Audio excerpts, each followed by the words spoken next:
to know in the global setting how are they being reported about, and since they're going to be influential in the international arena, we need to know how their political systems work, how their media systems work, how their economic systems work.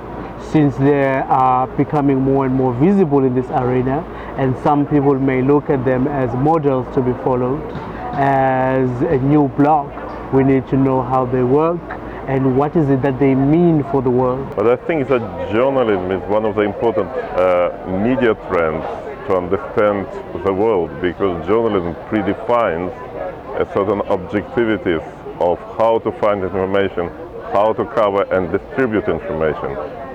As for the BRICS countries, I think that since the conditions of the development of these countries were on the one hand different, but on the other hand very similar, they came out from the so-called authoritarian rule. I think it's very important to understand where this process will be going, because in about many rates the BRICS idea, the BRICS 5 countries, seem to be dominating now in the contemporary world economically and financially. So to understand the media progression is one of the pivotal things to understand where this BRICS constellation goes to. The digital transmission is like a storming globally. So each country should confront this issue. They have very different political systems and very different social status, which is different from the developed countries such as the US and the Europe, etc. And so we had to get understanding of the systems such as the political systems, the media systems. So it is important for us to understand the journalism in all the BRICS countries.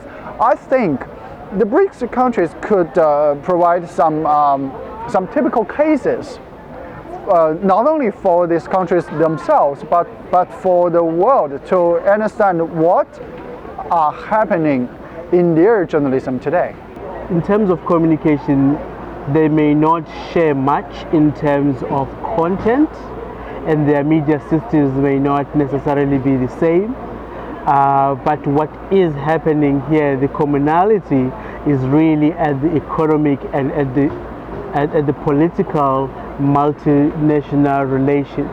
But in terms of media itself, if we take South Africa for example, we have some of the media programs that come from Brazil and other Latin American countries that get are shown in South Africa, and we have some of the Chinese